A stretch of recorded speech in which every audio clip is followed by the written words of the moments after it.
যেইটা ব্রিফিং দেখা গেল, চরমোনাইয়ের নায়েবে আমির মুফতি ফয়জুল করিম হাফিজাহুল্লাহ, তার জন্য দোয়া। আল্লাহ পাক তার মর্যাদা আরো বৃদ্ধি করে দিক, জোরে করে একটা আমিন। তার বক্তব্য, তিনি বলেছেন যে অনতি বিলম্বে খুব শীঘ্রই আমরা জামাত ইসলাম সহ বাংলাদেশের যতগুলো ইসলামিক দল আছে সবগুলো দল আমরা ঐক্যবদ্ধ হব। আলহামদুলিল্লাহ, এটা আমাদের জন্য অনেক সুসংবাদ, অনেক বড় সুসংবাদ। যদি সবগুলো ইসলামিক দল যদি ঐক্যবদ্ধ হয়, এরপরে যদি পার্লামেন্টের নির্বাচন যদি আসে, আর এই দলগুলো যদি ঐক্যবদ্ধ হয়ে নির্বাচিত হয় এবং ইসলামী সরকার যদি গঠিত হয়, এ কথাটা শুনে রাখেন, ঠিক তদ্রূপভাবে দিন কায়েম করাও, দিন প্রতিষ্ঠিত করাও হলো তদ্রূপ ফরজ।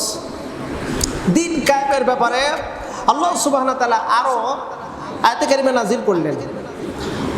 সেটি হলো সূরা আল ইমরানের 103 নম্বর আয়াতে কারিমা। আল্লাহ পাক বললেন, ওয়াতাসিমু বিহাবলিল্লাহি জামিআন ওয়া লা তাফাররাকু। আল্লাহ পাক বললেন, ওয়াতাসিমু, ঐক্যবদ্ধ হও, সংবদ্ধ হও, বিহাবলিল্লাহি জামিআ, এবং আল্লাহর রুজুকে ধারণ করো। ঐক্যবদ্ধ হয়ে তোমরা আল্লাহর রুজুকে ধারণ করো। ওয়ালা তাফাররাকু, এবং এ ব্যাপারে তোমরা কোনো মত পার্থক্য করো না, দ্বিমত পোষণ করো না। কেন? কারণ হলো দ্বিমত পোষণ যখন করবে, মত পার্থক্য যখন হবে, তখন দিন কায়েম সম্ভব না। দিন কায়েম করতে হলে তোমাদের ঐক্যবদ্ধ হতেই হবে, এর বিকল্প কোনো পথ নেই। দিন কায়েম করার জন্য অবশ্যই ঐক্যবদ্ধ হওয়া মহা জরুরি। ঐক্যবদ্ধ হওয়াটাও কিন্তু ফরজ। আল্লাহ পাক বলল, ওয়াতাসিমু, ঐক্যবদ্ধ হও, সংবদ্ধ হও, দলবদ্ধ হও। তার মানে হলো দলবদ্ধ হওয়াটাও আল্লাহর হুকুম। বলুন তো কার হুকুম? আল্লাহর হুকুম। দলবদ্ধ হওয়াটাও আল্লাহর হুকুম। কোনো দ্বিধা সংকোচ করা যাবে না, কোনো মত পার্থক্য করা যাবে না, ঐক্যবদ্ধ হতেই হবে, কারণ দিন কায়েম করতে হবে। সুসংবাদ আমরা শুনে আনন্দিত হয়েছি, আপনারাও আনন্দিত হবেন। তা হলো বাংলাদেশের এই যে পরিবেশ পরিস্থিতি, এটা তো সবার জানা। এমন একটা অবস্থানে আমরা দিন যাপন করতেছি, আমাদের মাঝখান থেকে এক স্বৈরশাসক বিদায় হয়ে গেছে। বাংলাদেশ দ্বিতীয়বারের মতন আবার স্বাধীনতা লাভ করেছে। এবার এই স্বাধীনতার আনন্দ আমরা সবাই উপভোগ করেছি, তবে আরেকটু আনন্দিত আমরা হব যখন এই কোরআন দিয়ে পার্লামেন্ট পরিচালিত হবে, এই কোরআন দিয়ে দেশ পরিচালিত হবে। এই কোরআনের বিধিবিধান গ্রামগঞ্জ, শহর বন্দর, শিক্ষা প্রতিষ্ঠান, এক কথা হলো ঘর থেকে শুরু করে পার্লামেন্ট পর্যন্ত প্রত্যেকটা সেক্টরে যখন এই কোরআন দিয়ে যখন পরিচালিত হবে, তখন কিন্তু আমরা আরো বেশি আনন্দিত হব। কথা বলেন ঠিক কিনা? অবশ্যই কিন্তু আমরা আনন্দিত হব। এবার ইসলামিক আমরা যতটুকু জানি, বাংলাদেশে অসংখ্য ইসলামিক দল আছে, কেউ বা রাজনীতির দল আছে, কেউ বা রাজনীতি ছাড়া দল আছে। তবে আমরা গতকাল যেইটা ব্রিফিং দেখা গেল, চরমোনাইয়ের নায়েবে আমির মুফতি ফয়জুল করিম হাফিজাহুল্লাহ, তার জন্য দোয়া। আল্লাহ পাক তার মর্যাদা আরো বৃদ্ধি করে দিক, জোরে করে একটা আমিন। তার বক্তব্য, তিনি বলেছেন যে অনতি বিলম্বে খুব শীঘ্রই আমরা জামাত ইসলাম সহ বাংলাদেশের যতগুলো ইসলামিক দল আছে সবগুলো দল আমরা ঐক্যবদ্ধ হব। আলহামদুলিল্লাহ, এটা আমাদের জন্য অনেক সুসংবাদ, অনেক বড় সুসংবাদ। যদি সবগুলো ইসলামিক দল যদি ঐক্যবদ্ধ হয়, এরপরে যদি পার্লামেন্টের নির্বাচন যদি আসে, আর এই দলগুলো যদি ঐক্যবদ্ধ হয়ে নির্বাচিত হয় এবং ইসলামী সরকার যদি গঠিত হয়, এ কথাটা শুনে রাখেন, বিশ্বাস রাখেন, 100% এই কোরআন দিয়ে দেশ পরিচালিত হবে। এই কোরআন দিয়ে দেশ পরিচালিত হবে। আমরা তো দেখলাম আওয়ামী লীগের সরকারও আমরা দেখেছি, বিএনপির সরকারও আমরা দেখেছি। অবশ্য আমি লাঙ্গল মার্কার সরকার আমি দেখিনি, শুনেছি শুধু, আপনারা হয়তো বা শুনেছেন। তো আমরা তিনটা দলেরই সরকার আমরা দেখেছি। হ্যাঁ, কম বেশি ভালো মন্দ কি করেছে না করেছে এটা আপনারা সবাই দেখেছেন। কিন্তু দুঃখজনক হলেও সত্য, এই যে তিনটা সরকার, এই তিনটা সরকারই কিন্তু মুসলমান ছিল। কেউ কি বলতে পারবে যে কাফের, বেঈমান বা ইহুদি নাসারা? আওয়ামী লীগের এও মুসলমান, বিএনপির বেটি সেও ছিল মুসলমান, জাতীয় পার্টির ও ছিল ও মুসলমান। কিন্তু একটু লক্ষ্য করে দেখেন, 96% মুসলমানের এই বাংলাদেশে ইসলামী কর্মকাণ্ড কোরআনী বিধিবিধান অনুযায়ী কোন জিনিসটা পরিচালনা করেছে একটু দেখান, কোথাও পাবেন না। দুঃখজনক হলেও সত্য, আমার বাংলাদেশের গ্রাম সংখ্যা আমরা বলি 68,000 গ্রাম এই বাংলাদেশে। 68,000 গ্রামের ভিতরে প্রায় কয়েক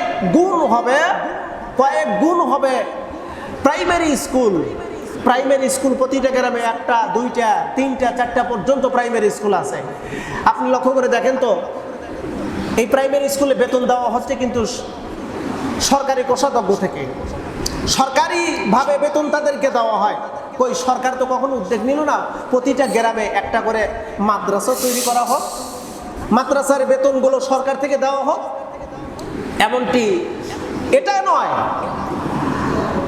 বাংলাদেশের যতগুলো মসজিদ আছে কোন মসজিদের ইমাম আর মুয়াজ্জিনের বেতন কোন সরকার বেতন ভাতা চালু করে গেছে এমনটি সিস্টেম পাওয়া গেছে কি বলেন তো? পাওয়া যায়নি। অর্থাৎ তারা সরকার গঠন করেছে ঠিকই নিজেদের স্বার্থ হাসিল করার জন্য, ইসলামের জন্য, মুসলমানের জন্য তারা কোনো কিছু করে নাই। বরং ওরা নাকি সরকার গঠন হলেই নাকি ইসলাম আর মুসলমান এগুলো নাকি বলা টলা যাবে না, বললেই নাকি সমস্যা। আস্তাগফিরুল্লাহিল আযীম। সবচাইতে ভরাক্রান্ত হৃদয় নিয়ে বলতে হয়, এই যে স্বৈর শাসক ফেসিবাদী যে বিদায়ক হয়ে গেল, টুপিওয়ালা, দাড়িওয়ালা, পাঞ্জাবিওয়ালা আর হুজুরদেরকে দেখলেই নাকি জঙ্গি জঙ্গি মনে হয়। বহির্বিশ্বের কাছে বাংলাদেশের মুসলমানদেরকে জঙ্গি হিসাবে সাব্যস্ত করাইছে। আমি তো মাঝে মধ্যে খবরগুলো দেখি, বিদেশি খবরগুলো দেখি, বিদেশি খবরগুলোর মধ্যে তারা প্রচার করতেছে নাকি এই বাংলাদেশ নাকি তালেবানদের মতন হবে, আফগানিস্তানের মতন হবে। কেন হবে? কারণ এই দেশের সংখ্যায় গরিষ্ঠ হলো মুসলমান। হিসাব করছেন একটা বার ও কত দূর পর্যন্ত নিয়ে গেছে। আমরা চাই আগামীর বাংলা কোরআনের বাংলা হোক, আগামীর বাংলা হোক ওলামায়ে কেরামের বাংলা, আগামীর বাংলা হোক এই কোরআন দিয়ে দেশ পরিচালিত হোক। এই কথাটা বিশ্বাস রাখেন, কোরআন দিয়ে যদি দেশ পরিচালিত হয় ওই দেশের উপরে আমার আল্লাহ পাক কোনো গজব দেন না, বরং ওই দেশের উপরে আল্লাহ পাকের রহমত বরকত নাজিল করেন। আল্লাহ পাক এই ব্যাপারে বলেছেন, ওয়ালাউ আন্না আহলাল কুরআ আমানু ওয়াত্তাকাউ লাফাতাহনা আলাইহিম বারাকাতিম মিনাস সামাই ওয়াল আরদ। আল্লাহ পাক বলেন, ওই জাতির লোকেরা আমার প্রতি যদি ঈমান আনয়ন করেন আর আমাকে যদি বিশ্বাস করেন, আমার প্রতি যদি ঈমান আনয়ন করেন আর আমাকে যদি ভয় করেন, ঈমান আর তাকওয়া যদি থাকে, আমি আল্লাহ ওয়াদা দিলাম ওই দেশের উপরে আমার পক্ষ থেকে আসমান এবং জমিন থেকে বরকতের দরজা খুলে দেব, যাবতীয় অভাব আমি দূর করে দেব, সব অভাব আমি দূর করে দেব। আল্লাহ পাক বললেন সব অভাব আমি দূর করে দেব যদি তারা ঈমান আর তাকওয়া যদি অবলম্বন করে, ঈমান আর তাকওয়া যদি অবলম্বন করে আমি তাদের অভাব দূর করে দেব। প্রিয় উপস্থিতি, একটাবার মনে রাখবেন, দিন কায়েম যখন হয়ে যাবে, দিন কায়েম যখন হবে তখন আল্লাহ পাকের এই জমিনটা হবে জান্নাতের টুকরা। জমিন হবে কিসের টুকরা? জান্নাতের টুকরা হয়ে যাবে। প্রত্যেকে তার স্বাধীন মতে দিন যাপন করতে থাকবে, না থাকবে কোথাও দুর্নীতি, না থাকবে কোথাও সুদ, না থাকবে কোথাও ঘুষ, না থাকবে কোনো জেনা, না থাকবে কোনো ব্যভিচার, না থাকবে অন্যায় রাহাজানি, না থাকবে মাইট ইজ রাইট, জোর যার মূল্য তার, এইটার কোনো কিছু থাকবে না। বরং দেশটা হয়ে যাবে একটা শান্তির নীড়, দেশটা হবে জান্নাতের টুকরা। আল্লাহর নবী সাল্লাল্লাহু আলাইহি ওয়াসাল্লাম যখন সাহাবায়ে কেরামদের উদ্দেশ্য করে বলেছিলেন, সাহাবায়ে কেরাম একটু ধৈর্য ধারণ করো, বিশেষ করে খাব্বাব রাদিয়াল্লাহু তাআলাকে উদ্দেশ্য করে বলেছিলেন। খাব্বাব এসে বললেন, ইয়া রাসূলুল্লাহকে আমরা আর কতদিন মার খাইবো? বুখারীর বর্ণনা আসছে, আর কতদিন মার খাইবো? আমাদের কত ভাই, কত দিনই ভাই শহীদ হয়ে যাচ্ছে। ও নবী বলেন না। হুজুর বললেন, খাব্বাব এত তাড়াহুড়ো করলে কি হয়? এই দিন কায়েমের জন্য কত নবী রাসূল শহীদ হয়েছে, কত মানুষের জীবন চলে গেছে। খাব্বাব ধৈর্য ধারণ করো, এমন একটা সময় আসবে, এমন একটা সময় আসবে এই মক্কা থেকে শুরু করে ইয়েমেন পর্যন্ত একটা নারী রাতের গভীরে একা একা যদি যায়, ওই একটা নারীর দিকে তাকায় একটা পুরুষও বাজে কথা বলার সময় থাকবে না, এমন একটা সময় অপেক্ষা করতেছে। জোর করে একটু সুবহানাল্লাহ। সেই সময়টা চলে আসলো। আল্লাহ নবী যখন দিন কায়েম করলেন, কোরআন স্টেট কায়েম করলেন, কোরআন দিয়ে শাসন কায়েম করলেন, তখন এমন একটা পরিবেশ পরিস্থিতি শুরু হয়ে গেল যে একটা নারী যদি রাতের গভীরে যদি একা একা চলাফেরা করে, ওই নারীকে কেউ কটু কথা বলে না। অথচ কয়েকটা দিন আগের ঘটনা, একটা নারী তার ইজ্জত নিয়ে যদি রাস্তায় বের হয়েছে, ওই ইজ্জত নিয়ে যে বাড়িতে ফিরবে এমন কোনো গ্যারান্টি ছিল না। সম্পদ নিয়ে রাস্তায় বের হলে ওই সম্পদ নিয়ে যে বাড়িতে আসবে এর কোনো গ্যারান্টি ছিল না।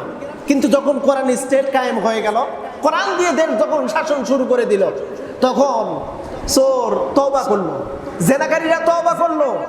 এক কথা প্রত্যেকটা সেক্টরে সেক্টরে সবগুলো ভালো হয়ে গেল।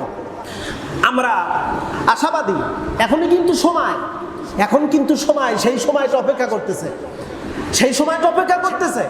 আমরা ইচ্ছা করলে, আমরা যদি আমাদের চেষ্টাটা যদি একটু অব্যাহত রাখি, কতই না কিছু করলাম, কত কিছু না করলাম।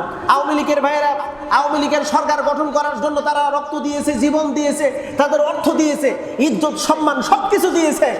কথা বলে এরকম দিয়েছে না? বিএনপির কর্মী ভাইয়েরা বিএনপি সরকার গঠন করার জন্য তাদের অর্থ দিল, জীবন দিল, জৈবন দিল, টাকা দিল, সবকিছু দিয়ে দিল। একটাবার কোরআনের জন্য, যদি কোরআনের জন্য একটাবার একটু সময় দেন না, কোরআনের জন্য একটাবার সময় দেন না, আল্লাহর কসম করে বলি, যেমন করে যেই স্বাধীনতার জন্য আমরা আপ্রাণ চেষ্টা করেছি, এমনটা আর একটা বার যদি আমরা একটু নামি, আর একটা বার যদি আমরা ঐক্যবদ্ধ হয়ে আমাদের এক দফা এক দাবি, কোরআন স্টেট কায়েম চাই, কোরআন দিয়ে সংসদ পরিচালনা চাই, এমন দাবি যদি করা যায়, আল্লাহর কসম করে বলি এখনই সেই সময় বাংলার জমিনে কোরআন কায়েম হয়ে যাবে, দিন কায়েম হয়ে যাবে ইনশাআল্লাহ। সেই সময়টা অপেক্ষামান।